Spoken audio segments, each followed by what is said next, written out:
अस्सलाम वालेकुम। आज हम डिस्कस करेंगे ग्लूकोनियोजेनेसिस। ठीक है, तो ग्लूकोनियोजेनेसिस जो होती है ये भी बहुत ज़्यादा इंपॉर्टेंट टॉपिक है। तो चलिए आगे चलते हैं, डिस्कस करते हैं। तो सबसे पहले हम इसकी डेफिनेशन देखते हैं कि व्हाट इज़ ग्लूकोनियोजेनेसिस। ठीक है, तो gluconeogenesis is a process by which the glucose molecules are produced from the non carbohydrate precursors. ठीक है, तो नॉन कार्बोहाइड्रेट प्रिकर्सर्स या नॉन कार्बोहाइड्रेट सोर्सेज से जब ग्लूकोज के मॉलिक्यूल को प्रोड्यूस किया जाता है तो उस प्रोसेस को हम ग्लूकोनियोजेनेसिस कहते हैं। ठीक है, तो जो नॉन कार्बोहाइड्रेट प्रिकर्सर्स के या जो सोर्सेज होती हैं वो कौन कौन सी है, वो एक लेक्टेड है, एक ग्लूकोजेनिक अमीनो एसिड्स हैं, ग्लिसरॉल है जो कि फैट्स होती हैं। ठीक है, या प्रोपियनाइल को ए जो है वो डिराइव होता है from odd chain fatty acid. ठीक है, तो ये जो होती हैं ये सारी इनके नॉन कार्बोहाइड्रेट सोर्सेज होती हैं जो कि जिससे फिर इसके आगे जाके ग्लूकोज जो होते हैं वो बनाया जाता है।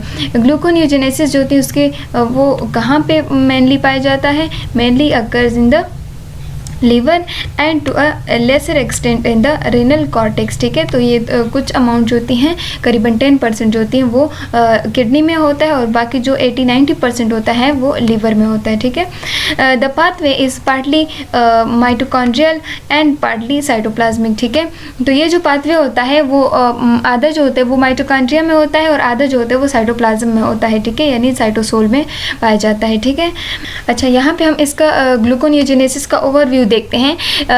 ये कहते हैं some tissues such as brain, RBCs, kidneys, medulla, exercising muscles require continuous supply of glucose at as a metabolic fuel. ठीक है, तो इस तरह कुछ टिश्यूज होती हैं हमारी बॉडी में जैसे ब्रेन है, आरबीसीज है, किडनी, मेडुला है और जो एक्सरसाइजिंग मसल्स होती हैं तो उनके लिए कंटिन्यूअस सप्लाई ऑफ ग्लूकोज मतलब चाहिए होते हैं एज ए मेटाबॉलिक फ्यूल। यानी ये जल्दी जल्दी क्या करते हैं, अगर हम एक्सरसाइजिंग मसल की भी बात करते हैं, ग्लाइकोलाइसिस होती है और उसमें जो क्विक एनर्जी प्रोडक्शन होती है तो वो एक मेन फिनोमेना यहाँ पे अप्लाई होता है। इसी तरह अगर ब्रेन या आरबीसीज की बात करें तो आरबीसीज में यानी रेड ब्लड सेल्स में क्या होता है कि उसमें माइटोकॉन्ड्रिया नहीं होता, यानी उसमें ऑक्सीडेटिव फास्फोराइलेशन नहीं होती। ठीक है, तो जब वो नहीं होती तो इसका मतलब ये है कि इसको जो मेन एनर्जी जनरेशन जो प्रोसेस होते हैं वो सिर्फ ग्लाइकोलाइसिस होते हैं। अब अगर ग्लाइकोलाइसिस जो होती है वो ग्लूकोज के थ्रू चलती हैं, अगर ग्लूकोज नहीं होता तो फिर ये ग्लाइकोलाइसिस नहीं होगी। इसी वजह से इसके लिए ग्लूकोज की सप्लाई जो होती है वो बहुत ज़्यादा ज़रूरी होती है। ठीक है, इसी तरह जो लीवर ग्लाइकोजन होता है is an essential source of glucose and can meet these needs for only 10 to 18 hours in the absence of dietary intake as of carbohydrate. ठीक है, यानी 10 से 18 घंटे तक अगर हम कोई ऐसा कार्बोहाइड्रेट इनटेक नहीं करते, यानी हम खाने में इस तरह कार्बोहाइड्रेट नहीं लेते, ठीक है, तो ये मेन सोर्स जो होता है वो हमारे जो बॉडी के लिए जो होता है ग्लूकोज का वो क्या होगा, जो लीवर ग्लाइकोजन होता है। ठीक है, तो वो उससे फिर ग्लूकोज जो होते हैं वो वापस बनाया जाता है। ठीक है, और इस तरह ग्लूकोज जो होते हैं उससे फिर एनर्जी जनरेट होती है और बाकी वेरियस प्रोसेसेस में यूज़ होता है। इस तरह अगर प्रोलॉन्ग फास्टिंग हो जाती है, ठीक है, मतलब बहुत ज़्यादा टाइम तक अगर हम खाना नहीं खाते यानी कार्बोहाइड्रेट जो होते हैं वो नहीं लेते, ठीक है, तो जो हेपेटिक ग्लाइकोजन होता है, ठीक है, तो ये उसकी डिप्लीशन काज हो जाती है, यानी उसकी वो कम होना शुरू हो जाता है। इस तरह फिर ये जो ग्लूकोज होता है उसको फिर नॉन कार्बोहाइड्रेट जो प्रिकर्सर्स होती हैं लाइक लेक्टेड है, पायरेवेट है, ग्लिसरॉल है, या अल्फा कीटो एसिड्स हैं जो कि अमीनो एसिड्स होती हैं, तो इस तरह से उनको बनाया जाता है। ठीक है, तो इसके वेरियस पाथवेज होती हैं वो अभी आगे हम डिस्कस करते हैं। अच्छा, कि ग्लूकोनियोजेनिक एंजाइम्स जो होती हैं, यानी इसमें जो स्पेशल एंजाइम्स जो होती हैं वो कौन कौन सी होती हैं वो अभी हम यहाँ पे डिस्कस करते हैं। ये कहते हैं कि जो ग्लूकोनियोजेनेसिस जो होती है उसमें सेवरल ऐसे एंजाइम्स जो होती हैं ग्लाइकोलाइसिस की वो इन्वॉल्व होती हैं, लेकिन but it is not a reversal of glycolysis. ठीक है, अब हम कहते हैं ना कि कुछ एंजाइम्स जो होती हैं, बहुत सारी एंजाइम्स जो होती हैं ग्लाइकोलाइसिस के इसमें यूज़ होती है, तो इसका मतलब तो यही होगा ना कि ग्लाइकोलाइसिस जो होगा उसको हम रिवर्स कर सकते हैं। नहीं, ऐसा बिल्कुल नहीं हो सकता। क्यों?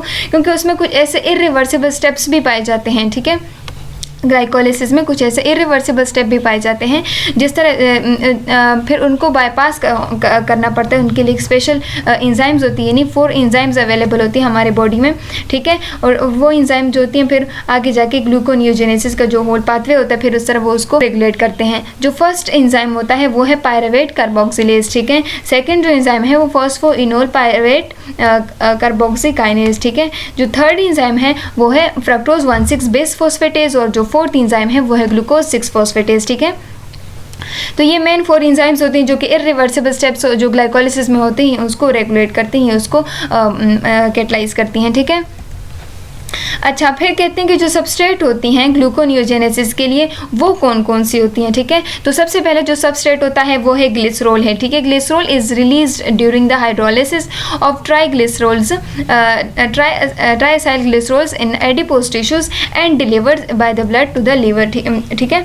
तो अब क्या होता है कि अगर ग्लिसरॉल जो होता है, जो जिसे हम फैट्स कहते हैं, तो उसकी ट्राइएसाइल ग्लिसरॉल की जो फैटी एसिड्स होती हैं उसकी क्या होती हैं, हाइड्रोलिसिस होती हैं, ठीक है। तो उससे ग्लिसरॉल जो होता है वो बाहर निकलता है और इस तरह फिर उसको ब्लड में शामिल किया जाता है, इस तरह फिर उसको लीवर में लेके जाते हैं, ठीक है।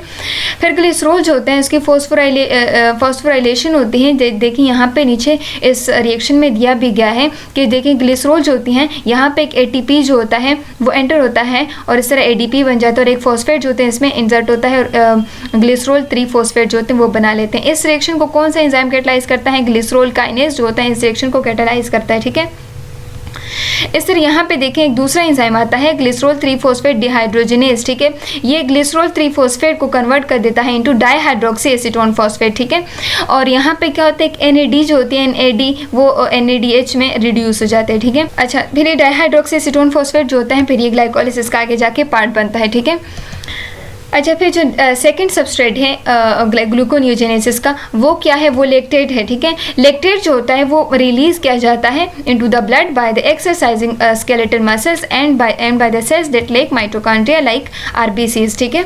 तो क्या होता है कि लैक्टेट जो होता है वो कब बनता है, यानी उन सेल्स में जिसमें माइटोकॉन्ड्रिया नहीं होता तो उसमें जो पायरुवेट होते हैं उसको लैक्टेट में कन्वर्ट कर दिया जाता है, या फिर ऐसे जो स्केलेटल मसल सेल्स होती हैं वो उसमें कंटिन्यूस एक्सरसाइज होती है अगर हम करते हैं तो उस दौरान भी जो ऑक्सीजन की कमी होती है तो जो पायरुवेट होता है उसके लिए ऑक्सीडेटिव फॉस्फोराइलेशन का रास्ता अवेलेबल नहीं होता, तो तब क्या होता है उसको लैक्टिक एसिड या लैक्टेट में इसको कन्वर्ट कर दिया जाता है, ठीक है।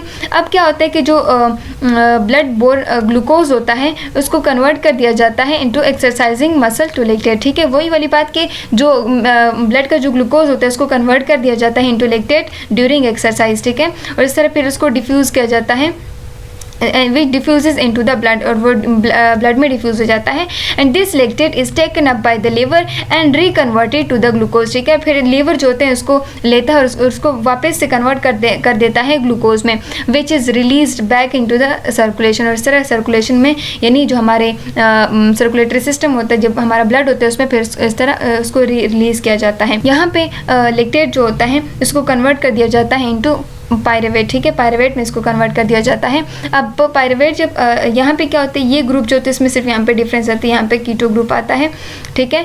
तो यहाँ पे NAD जो होते हैं वो NADH में चेंज हो जाता है। इस रिएक्शन को कौन सा एंजाइम कैटलाइज करता है, लैक्टेट डिहाइड्रोजिनेज एंजाइम जो होता है ये इस रिएक्शन को कैटलाइज करता है।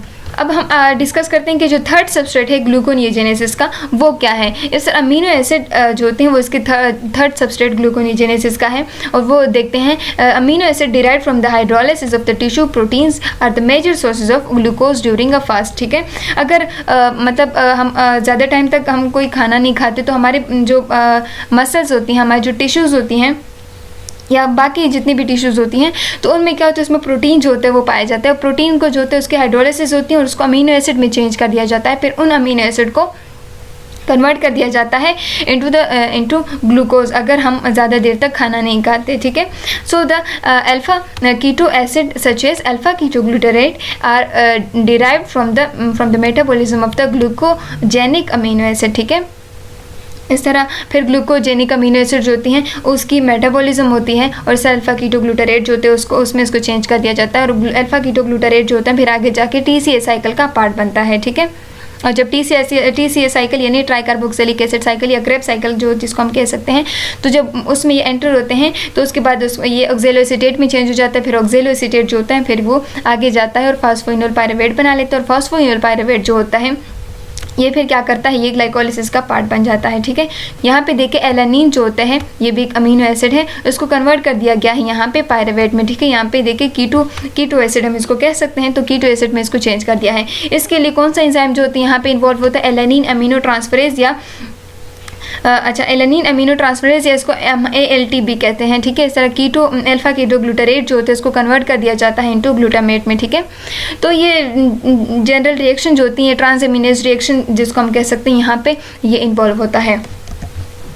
अच्छा, ये जो होती है ग्लूकोनियोजेनेसिस का पाथवे यहाँ पे जो तो ब्रीफली दिखाया गया है एज ए होल, ठीक है। अगर यहाँ से हम देखते हैं तो ये वही ग्लाइकोलिसिस का पाथवे है। यहाँ से देखिए ग्लूकोज जो होते हैं ग्लूकोज 6 फॉस्फेट में चेंज हो जाता है। ग्लूकोज 6 फॉस्फेट जो होते हैं वो चेंज हो जाता है into fructose 6 phosphate, fructose 6 phosphate into fructose 1,6 base phosphate, और इस तरह होल पाथवे जो होते हैं वो होके यहाँ पे आ जाता है, पायरुवेट में चेंज हो जाता है। अब अगर क्या है, ग्लूकोज जो होते हैं वो अवेलेबल नहीं है, ठीक है, तब क्या होगा, डिफरेंट सोर्सेज आते हैं, डिफरेंट जो प्रिकर्सर्स आते हैं और वो इस पाथवे का पार्ट बनते हैं, और ग्लूकोनियोजेनेसिस का जो होल पाथवे होता है वो यहाँ पे परफॉर्म होते हैं, ठीक है। अब यहाँ पे कैसे होते हैं, अगर हम ग्लिसरॉल के, जैसे हमने सबसे पहले ग्लिसरॉल की बात की, ग्लिसरॉल जो होते हैं वो डाइहाइड्रोक्सी एसीटोन फॉस्फेट में चेंज हो जाता है, और फिर ये क्या हो जाता है, यहाँ पे ग्लिसरल्डिहाइड 3 फॉस्फेट में ये चेंज हो जाता है। ग्लिसरल्डिहाइड 3 फॉस्फेट जो होती है फ्रक्टोज 1,6 बेस फॉस्फेट में चेंज हो जाता है, और इस तरह इस पाथवे का पार्ट बन जाता है।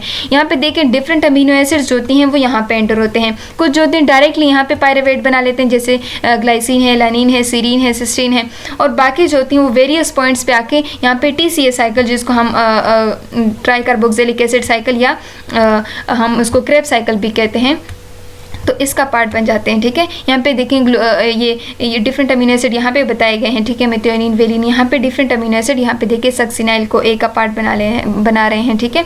अच्छा, अब क्या होगा कि जो ऑक्जेलोएसीटेट होता है, ऑक्जेलोएसीटेट डायरेक्टली, चूँकि यहाँ पे ये इससे नीचे का जो पार्ट है ये यहाँ पे ये माइटोकॉन्ड्रिया में ये परफॉर्म हो रहा होता है, और यहाँ पे जो ऊपर का जो पार्ट है, ठीक है, तो ये क्या होता है, ये साइटोसोल में या साइटोप्लाज्म में परफॉर्म होता है, ठीक है। अब माइटोकॉन्ड्रिया से ऑक्जेलोएसीटेट डायरेक्टली नहीं बाहर जा सकता, ठीक है। तो अब क्या होगा, सबसे पहले इसको मिलेट में चेंज करेंगे, ठीक है। मिलेट में जब ये चेंज होगा तो इसके लिए स्पेशल एंजाइम्स होते हैं वो इन्वॉल्व होते हैं। फिर जब मिलेट में चेंज हो जाता है फिर क्या होता है कि फिर ये जाता है, ये मेम्ब्रेन क्रॉस करता है, ठीक है। ये जो माइटोकॉन्ड्रियल मेम्ब्रेन होती है ये क्रॉस करती है, ये बाहर निकलता है, फिर से ये ऑक्जेलोएसीटेट में चेंज हो जाता है, और फिर ये ऑक्जेलोएसीटेट जो होता है फिर ये चेंज हो जाता है इनटू फॉस्फोइनोल पायरुवेट, ठीक है।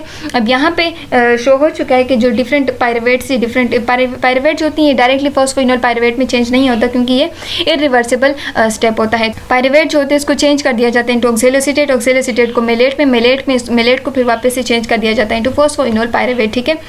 तो ये वेरियस सोर्सेज से यहाँ पे जो होते हैं वेरियस सोर्सेज जो होती हैं वहाँ से इसके प्रिकर्सर्स जो होते हैं वो आते हैं, और इस तरह इसमें इसका पार्ट बनते हैं, ठीक है। यहाँ पे वेरियस एंजाइम यहाँ पे शो हो चुके हैं कि जो फर्स्ट स्टेप पे यहाँ पे पायरुवेट को ऑक्जेलोएसीटेट में चेंज करते हैं वो कौन सा एंजाइम है, वो है पायरुवेट कार्बोक्सिलेज। फिर जो सेकंड स्टेप होता है जिसको ऑक्जेलोएसीटेट को चेंज करते हैं फॉस्फोइनोल पायरुवेट में, तो वो कौन सा एंजाइम है, वो है फॉस्फोइनोल पायरुवेट कार्बोक्सीकाइनेज, ठीक है, ये यहाँ पे दिया गया है।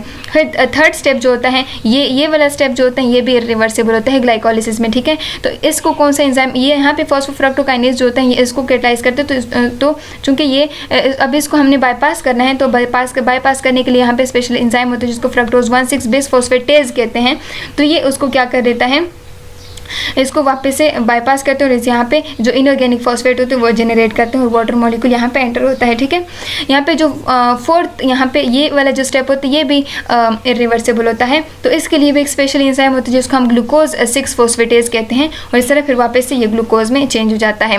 अब यहाँ पे जो मेन यहाँ पे जो 1, 2, 3 और 4 के स्टेप्स पे यहाँ पे जो हमें यहाँ पे एंजाइम बताए गए हैं, तो ये तो ग्लूकोनियोजेनिक एंजाइम्स हैं, ठीक है। अगर ग्लाइकोलिटिक एंजाइम हम बात करते हैं यानी ग्लाइकोलिसिस की बात करते हैं, तो यहाँ पे जो फोर्थ स्टेप होती है यहाँ पे, ठीक है ना, तो यहाँ पे 5 जो है वो नेम दिया गया है, देखिए 5.1, ठीक है। तो इस स्टेप को हेक्सोकाइनेज एंजाइम जो होते हैं वो कैटलाइज करता है। जो 6 यहाँ पोजीशन दी गई है यहाँ पे फॉस्फोफ्रक्टोकाइनेज एंजाइम जो होते हैं वो इसको कैटलाइज करता है, और जो 7th पोजीशन यहाँ पे इसको पायरुवेट काइनेज एंजाइम जो होते हैं वो कैटलाइज करता है, ठीक है। इसके साथ साथ देखें इसमें इसके वेरियस सोर्सेज जो होते हैं वो इसमें शो हो चुके हैं, जो ग्लूकोनियोजेनेसिस के सबस्ट्रेट्स होती हैं या प्रिकर्सर्स होती हैं यहाँ पे शो हो चुके हैं, ठीक है। यहाँ पे देखिए ग्लूकोनियोजेनेसिस का वही पाथवे इसको अच्छे से फिर से यहाँ पे एक्सप्लेन कर दिया जा चुका है, यानी यहाँ पे इरिवर्सिबल जो स्टेप्स हैं, एक इरिवर्सिबल स्टेप एक ये वाला है, ठीक है, एक इरिवर्सिबल स्टेप ये वाला है, और एक इरिवर्सिबल स्टेप ये वाला है, ठीक है। अब इसको बाईपास करने के लिए वो जो पीछे हमने एंजाइम्स पढ़े थे तो वो एंजाइम्स यहाँ पे मौजूद है, ठीक है। बाकी उसमें सेम बात, सेम कहानी यहाँ पे मौजूद है, ठीक है, जो पीछे हमने डिस्कस किया, लेकिन यहाँ पे ज़्यादा एक्सप्लेनेशन के लिए ये यहाँ पे ये जो पाथवे हैं ये डाला गया है, ठीक है। ये सेम, दोनों सेम रिएक्शन से, दोनों सेम पाथवेज हैं। अच्छा, फिर रेगुलेशंस ऑफ ग्लूकोनियोजेनेसिस की बात करते हैं कि ग्लूकोनियोजेनेसिस की रेगुलेशन कैसे होती है, ठीक है। Gluconeogenesis and glycolysis are reciprocally regulated so that one pathway is relatively inactive then the other pathway is active, ठीक है।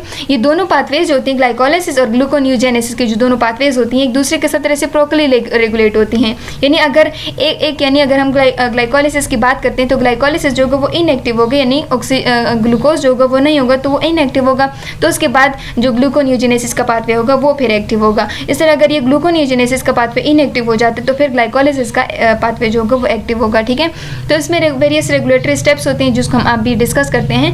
यहाँ पे जो सबसे पहले बात की हमने कि फ्रक्टोज 1,6 बिसफॉस्फेटेज ये जो एंजाइम होता है, तो ये कौन सा, ये जो रिएक्शन होती है ये कैटलाइज करता है, कौन सा वाला रिएक्शन यहाँ पे नीचे शो हो चुका है, ठीक है। और उसको कौन कौन से जो इफेक्टर्स होते हैं वो उसको इफेक्ट करते हैं तो वो भी देखते हैं। ये देखो फ्रक्टोज 1,6 बिसफॉस्फेट जो होता है इसको चेंज कर दिया जाता है इनटू फ्रक्टोज 6 फॉस्फेट में, यानी इसको वापस से फ्रक्टोज 6 फॉस्फेट में चेंज कर दिया जाता है। ये जो पार्ट है यहाँ से ये वाला, ये ग्लूकोनियोजेनेसिस का पाथवे है और ये जो पार्ट है ये ग्लाइकोलाइसिस का पाथवे है, ठीक है। देखें फ्रक्टोज 1,6 बिसफॉस्फेट जो होते हैं इसको चेंज कर दिया जाता है फ्रक्टोज 6 फॉस्फेट में। यहाँ पे कौन सा एंजाइम इसको कैटलाइज करता है, फ्रक्टोज 1,6 बिसफॉस्फेटेज, ठीक है। यहाँ पे H2O मॉलिक्यूल एंटर होता है और यहाँ पे इनऑर्गेनिक फॉस्फेट जो होते हैं वो बाहर निकल रहा है। अब यहाँ पे इसको जो एक्टिवेट करता है वो है सिट्रेट आयन है, जो सिट्रेट मॉलिक्यूल है जिसको हम TCA साइकिल में हमने पढ़ा था, तो ये उसको एक्टिवेट करता है, ठीक है। लेकिन इसको जो इनहिबिट करते हैं वो है AMP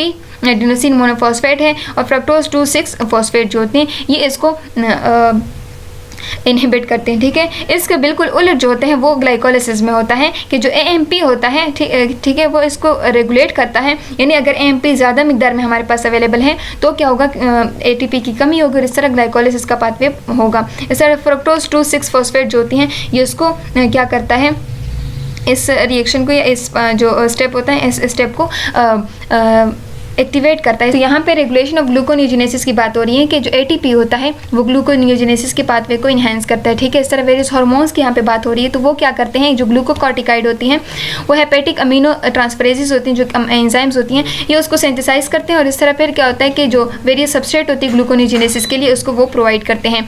इस तरह जो ग्लूकोगॉन इंसुलिन रेशो होता है वो भी फेवर करते हैं induction of synthesis of glucogenic जो एंजाइम्स होती हैं उसको भी ये वो करते हैं, उसकी इंडक्शन करते हैं। यानी ग्लूकोगॉन का काम क्या है कि वो जो ग्लाइकोजन होता है उसको कन्वर्ट कर देते हैं वापस से ग्लूकोज में, और इंसुलिन का काम क्या है कि वो जो अगर हम खाना खा लेते हैं हमारे ब्लड में ग्लूकोज लेवल जो होता है वो इंक्रीज हो जाता है तो इंसुलिन इसको कन्वर्ट कर देता है इनटू ग्लाइकोजन, ठीक है। तो यहाँ पे एंजाइम्स जो होते हैं वो कौन कौन से एंजाइम्स को इसकी इंडक्शन करता है देखिए, फॉस्फोइनोल पायरुवेट कार्बोक्सिकाइनेज जो होती हैं ये इसके इंडक्शन करता है। सेकंड फ्रक्टोज 1,6 बिसफॉस्फेटेज और फ्रक्टोज 6 फॉस्फेटेज जो होती है इसकी क्या करते हैं, इंडक्शन इसकी सिंथेसिस को इंड्यूस करता है, ठीक है।